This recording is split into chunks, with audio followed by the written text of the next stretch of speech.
പീതാംബരങ്കരവിരാജിതശങ്കചക്രകൗമോദഗീതരതിജങ്കരുണാസമുദ്രം രാധാസഹായമതിസുന്ദരമന്ദഹാസം വാതാലയേശമനിശം പ്രതിഭാവയാമി. സനാതനധർമ്മ സംഹിതകളിലെ വിജ്ഞാനശകലങ്ങൾ പങ്കുവയ്ക്കാനായി കൊണ്ടുള്ള ചാനലായ നാദശ്രീയിലേക്ക് എല്ലാവർക്കും സ്വാഗതം. ഞാൻ മധുസൂദന വാര്യർ. ഈ ചാനൽ സബ്സ്ക്രൈബ് ചെയ്യാത്തവർ സബ്സ്ക്രൈബ് ചെയ്യണമെന്ന് വിനീതമായി അപേക്ഷിക്കുന്നു.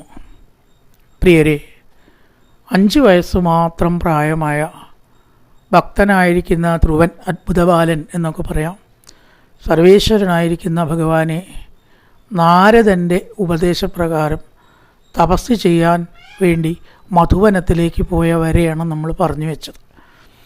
അവിടെ ഓരോരോ മാസം തപസ്സിൻ്റെ കാഠിന്യം കൂട്ടി കൊടുന്നു അല്ലേ.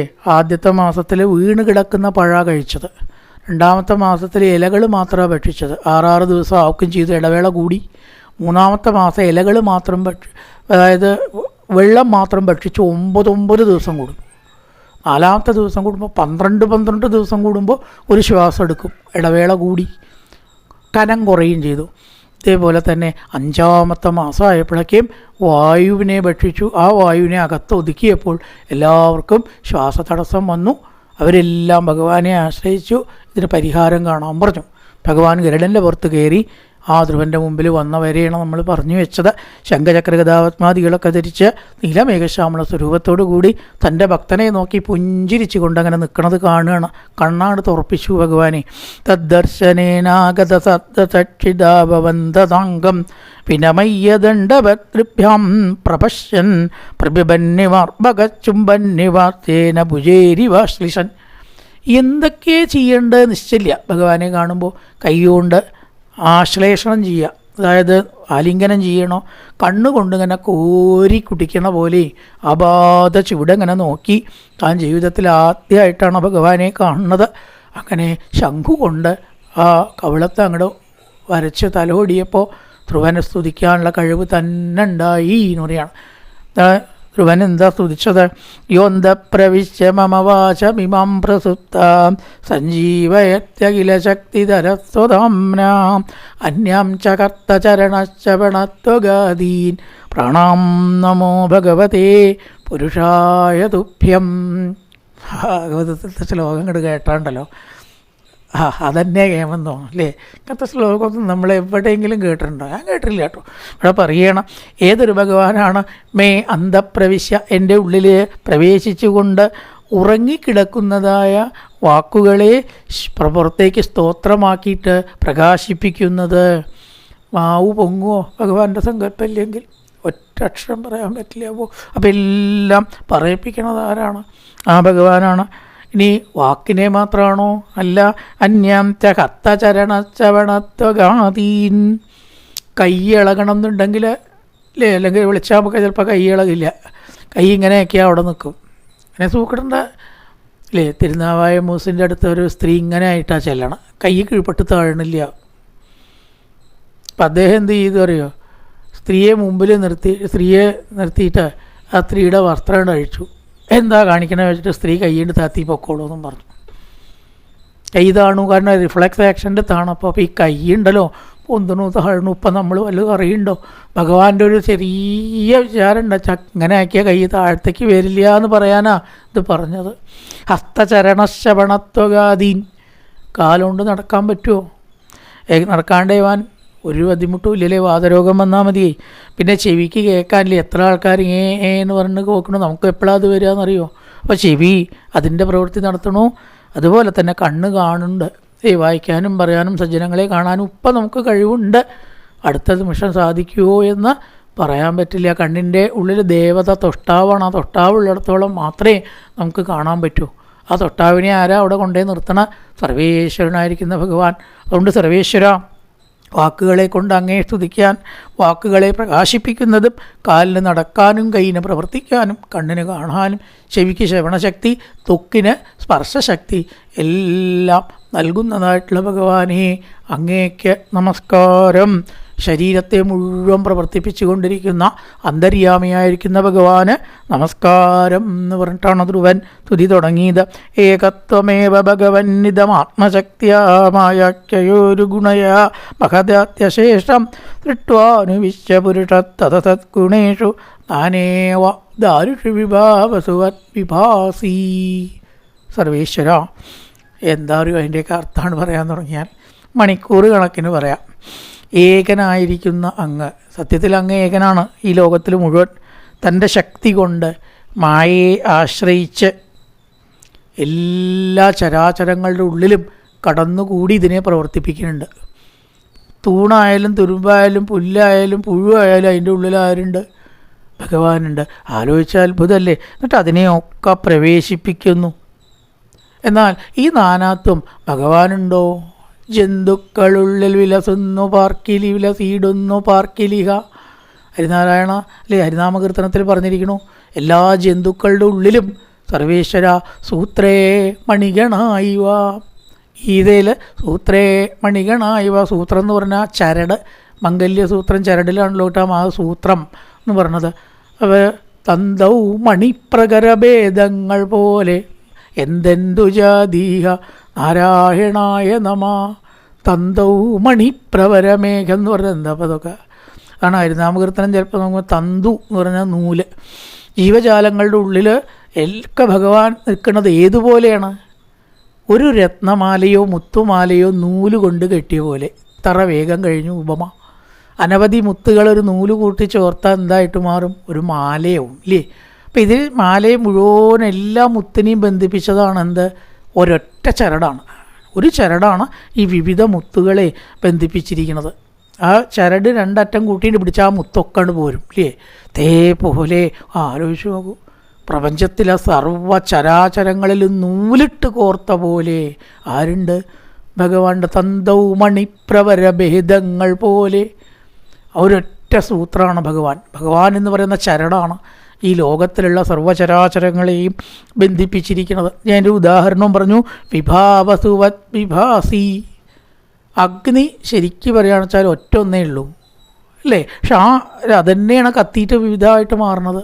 കുറേ അഗ്നിയൊന്നും ഇല്ല, ശരിക്കും ഒറ്റ അഗ്നിയാണ്. ഇവിടുത്തെ അഗ്നി അമേരിക്കയിലത്തെ അഗ്നിയും ഇംഗ്ലണ്ടിലത്തെ അഗ്നിയും ഒന്നല്ലേ? ഇംഗ്ലണ്ടിയൻ അഗ്നി എന്ന് കേട്ടിട്ടുണ്ടോ? അമേരിക്കൻ അഗ്നി എന്ന് കേട്ടിട്ടുണ്ടോ? കേൾക്കില്ല. കാരണം എന്താ? ആ അഗ്നി ഇവിടുത്തെ അഗ്നിയൊക്കെ ഒന്ന് തന്നെയാണ്. പക്ഷേ അത് ഓരോരോ വസ്തുക്കളിൽ കത്തുമ്പോഴത്തെ ആകൃതി മാറ്റം ഉണ്ടാവും ഇല്ലേ? നിലവിളക്കിൽ കത്തുമ്പോൾ സുഖമായിട്ട് നല്ല മുല്ലപ്പൂ പോലെ കത്തും, അങ്ങനെ കത്തണം എന്നാണ്. പിന്നെയോ ചപ്പുചവറ് കൂട്ടിയിട്ട് കത്തിക്കുമ്പോൾ അങ്ങനെ ഒരു വിധം, അടുപ്പിൽ കത്തുമ്പോൾ ഗ്യാസിൽ കത്തുമ്പോൾ അങ്ങനൊരു വിധം, ചൂട്ട് കത്തിച്ചിട്ട് നടന്നാലോ പണ്ടേ ഉള്ളൂ കേട്ടോ, അപ്പോൾ അതൊക്കെ പോയി. അപ്പോൾ അങ്ങനെ വിധത്തിലാണ് കത്തണത്. ഇങ്ങനെ വിവിധ തരത്തിലെ കൊടികളൊക്കെ കത്തിക്കുമ്പോഴാവട്ടെ, പന്തം കത്തിക്കുമ്പോഴാവട്ടെ ഒക്കെ അഗ്നിയുടെ ഷേപ്പിന് വ്യത്യാസം ഉണ്ടാവും. പക്ഷെ അഗ്നി മാറുന്നുണ്ടോ? ഒരു മാറ്റമില്ല. ഇതേപോലെയാണ് ഏകനായിരിക്കുന്ന ഭഗവാൻ.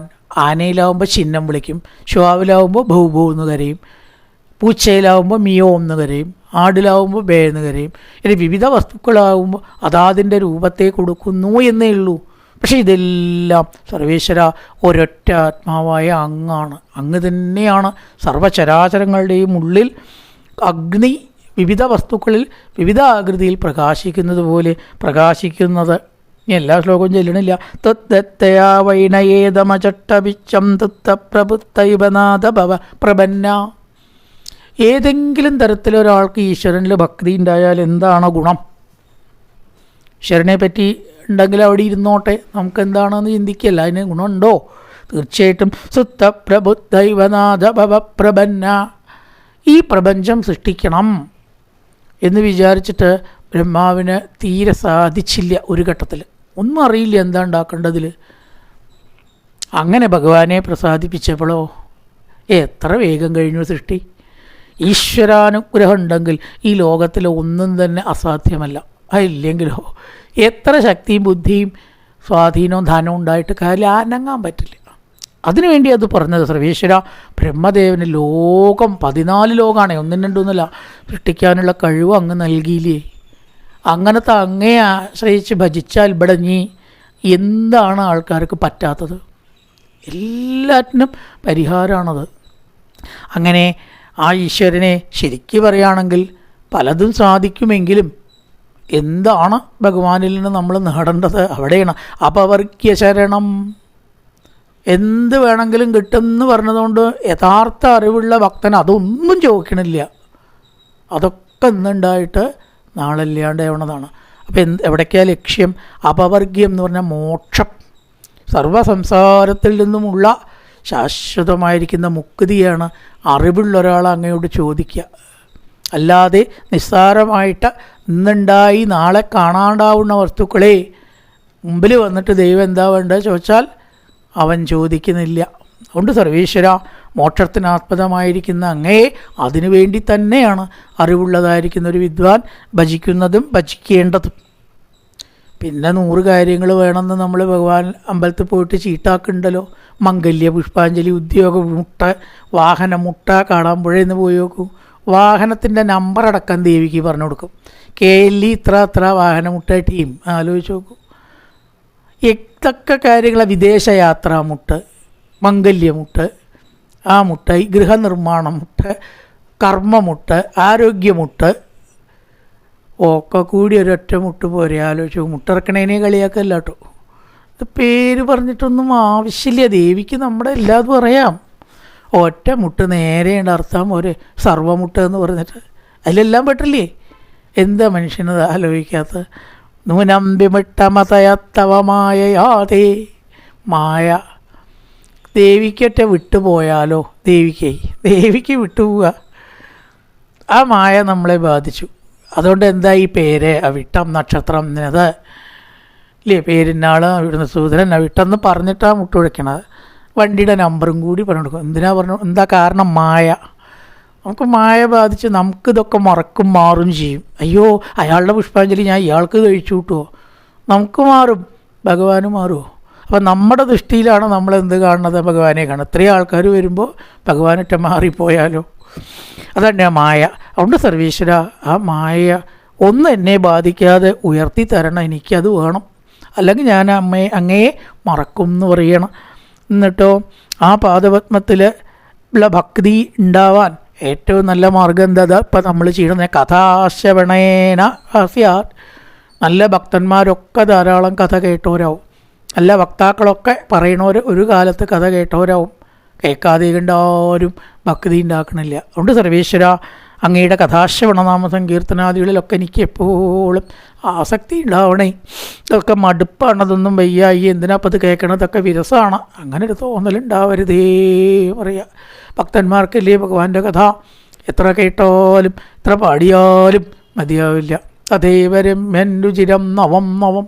ഓരോ നിമിഷവും പുതിയതാവണതാണ് ഭഗവാന്റെ കഥ. നമ്മുടെ കഥ എത്ര പ്രാവശ്യമായി ഇപ്പം നിങ്ങളിത് പറയണു, വേറൊന്നും പറയാനില്ലേ ചോദിക്കും ഇല്ലേ? ഭഗവാന്റെ കഥ പറയുമ്പോൾ ആരെങ്കിലും അങ്ങനെ ചോദിക്കണ്ടോ? നിങ്ങൾക്ക് വേറെങ്കിലും പറയാനുണ്ടോ എന്ന് ചോദിക്കില്ല. ബുദ്ധിയിലൊരു ചോദിക്കില്ല കേട്ടോ. അല്ലാത്തൊരു തർക്കുത്തരം ഇടയ്ക്ക് ചോദിച്ചു എന്ന് വരും. അതാണ് ഭഗവാന്റെ കഥയുടെ പ്രത്യേകത. കഥകൾ കേൾക്കുന്നതിൽ കൂടിയിട്ട് വലിയൊരു നേട്ടമുണ്ട്, ഭക്തി ഉണ്ടാവും. അത് വേറെ കാശ് കൊടുത്ത് വാങ്ങാൻ കിട്ടുമോ ചോദിച്ചാൽ ഇല്ല. അതുകൊണ്ടാണ് ഇതിങ്ങനെ കേൾക്കണം. പുരുഷാർത്ഥത്തിൽ ഏറ്റവും പ്രധാനമായ ഭക്തി താനേ നമുക്ക് ഉണ്ടായിക്കോളും ഈ കഥ കേട്ടാൽ. ചെറിയ സംഗതി അല്ല എന്ന് പറയുകയാണ്. എന്നിട്ടോ ഭക്തി മുഖപ്രവഗതാം ദൈമേ പ്രസംഗോ. വീണ്ടും വീണ്ടും വീണ്ടും ഭക്തി എനിക്ക് വർദ്ധിക്കണം. ഭാഗവത അവസാനം എന്താ പ്രാർത്ഥിക്കുക? ഭവേ ഭവേദാ ഭക്തി പാദയോ തവ ജായതേ തഥാ കുരുഷ്വ ദേവേശ നാദത്വന്നോയത പ്രഭോ. പള്ളേനേക്കാളും ഭക്തി അടുത്ത നിമിഷം, ഇന്നത്തെക്കാട്ടും ഭക്തി നാളെ ഉണ്ടാവണേ, നാളത്തെക്കാട്ടും ഭക്തി മറ്റന്നാൾ ഉണ്ടാവണം, ഈ ആഴ്ചയെക്കാട്ടും ഭക്തി അടുത്ത ആഴ്ച, ഈ മാസത്തെക്കാട്ടിലും അടുത്ത മാസം, ഈ വർഷത്തെക്കാട്ടിലും അടുത്ത വർഷം, ഇനിയൊരു ജന്മമുണ്ടെങ്കിൽ കൃഷ്ണാന്ന് വിളിച്ച് നടക്കാനും ഭഗതദാ അവിടുത്തെ സ്മരിക്കാനും എനിക്ക് സാധിക്കണേ എന്നാണ് ഈ ഭക്തി. വർദ്ധിക്കട്ടെ, ഒരിക്കലും കീഴ്പ്പെട്ട് വരരുത്.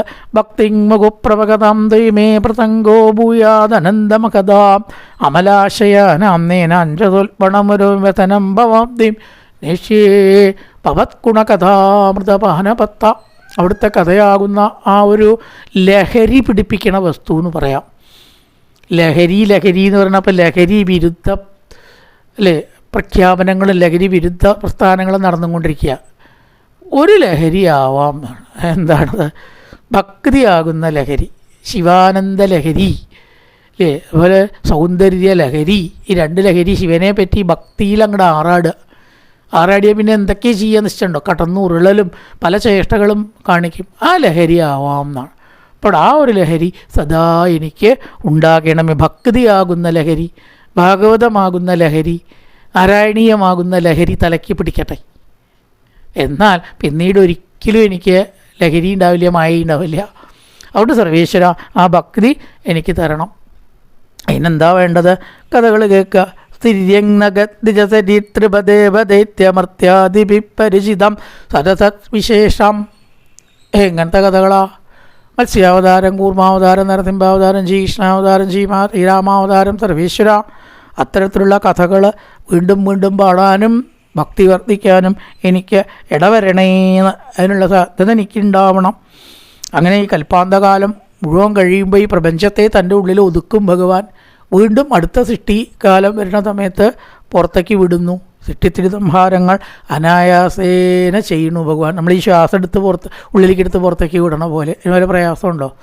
പ്രയാസം ഉണ്ടാവും കേട്ടോ അല്ലേ? ശ്വാസകോശ സംബന്ധമായിട്ടുള്ള അസുഖം ഉണ്ടായാൽ അതിനും പ്രയാസം ഉണ്ടാവും. അത് എളുപ്പമൊന്നുമല്ല ശ്വാസം മുട്ടുമ്പോൾ. പക്ഷെ സാധാരണ നമുക്ക് വളരെ ഈസിയാണ് ഒരു ശ്വാസം എടുക്കുന്ന സമയം കൊണ്ട് എന്നൊക്കെ പറയും നമ്മൾ, എളുപ്പത്തിലുള്ള കാര്യത്തിന്. അതേപോലെ ഭഗവാൻ ലോകത്തിൻ്റെ സൃഷ്ടിസ്ഥിതി സംഹാരങ്ങൾ നടത്തുന്നു. സർവേശ്വര അത്തരത്തിലുള്ള കർമ്മങ്ങൾ അങ്ങേക്കല്ലാണ്ട് വേറെ ആർക്കാണ് ചെയ്യാൻ കഴിയുക? അപ്പോൾ ആ ഭഗവാനെ ഭജിച്ചാലോ? അപ്യേപമര്യ ഭഗവാൻ പരിപാതി ദീനാൻ വാശ്രേവ വത്സകമനുഗ്രഹകാതരോസ്മാൻ. അങ്ങനെ ഭഗവാനുള്ള ഉറച്ച ഭക്തി ഉണ്ടായാൽ ആ ഭഗവാൻ തൻ്റെ ഭക്തനെ ഏത് പ്രകാരത്തിൽ അമ്മയായ പശു കുട്ടിയെ നക്കിത്തുടച്ച് സംരക്ഷിക്കുന്നുവോ അതുപോലെ സംരക്ഷിക്കും എന്ന് പറയണം. പിന്നെ ആ ഭക്തന് പേടിക്കാനില്ല. അനന്നമേ ഭക്തപ്രണശ്യതി. ആ ഭക്തനൊരിക്കലും നാശമില്ല. അനന്യാ ചിന്തയന്നോ മാം ഏ ജനാ പര്യുവാസതേ തേഷാം നിത്യാഭിയുക്താനാം യോഗക്ഷേമം വഹാമ്യകം. അവനാരുമില്ലാത്ത ആളൊന്നുമല്ല, അനാഥനുമല്ല. അവൻ്റെ എല്ലാ രക്ഷാകർത്തൃത്വം ഏറ്റെടുത്തുകൊണ്ട് ഭഗവാൻ ഉണ്ടാവുന്നു. ഏതേത് സമയത്ത് അവൻ ആപത്തിൽപ്പെടുമ്പോഴും അവിടെയെല്ലാം കാത്തുകൊണ്ട് അമ്മയായ പശു കുട്ടിയെ രക്ഷിക്കുന്നത് പോലെ, കണ്ണിലെ കൃഷ്ണമണിയെ കൺപോളകൾ രക്ഷിക്കുന്നത് പോലെ ആ സർവേശ്വരനായിരിക്കുന്ന ഭഗവാൻ ഭക്തൻ്റെ കൂടെ ഉണ്ടാവും. ഒരു തരത്തിലല്ലെങ്കിൽ വേറൊരു തരത്തിലാണ്. ഏതാണ് ഈ രക്ഷ എന്ന് പറയണത്? അവിടെയുണ്ട് വ്യത്യാസങ്ങൾ. ധാരാളം ധനം ഉണ്ടാവുക, ധാരാളം കേമത്തുണ്ടാവുക, ഇന്ന് ഉണ്ടായിട്ട് നാളെ നശിക്കണത് അതാണോ? അതല്ല. സംസാരമാകുന്ന വലിയ സമുദ്രത്തിൽ നിന്നുള്ള രക്ഷയാണ് ഇവിടെ ഉദ്ദേശിക്കുന്നത്. ഈ രക്ഷാനുഗ്രഹം എന്നൊക്കെ പറയുന്നതിനെ നമ്മൾ വളരെ മനസ്സിലാക്കണം.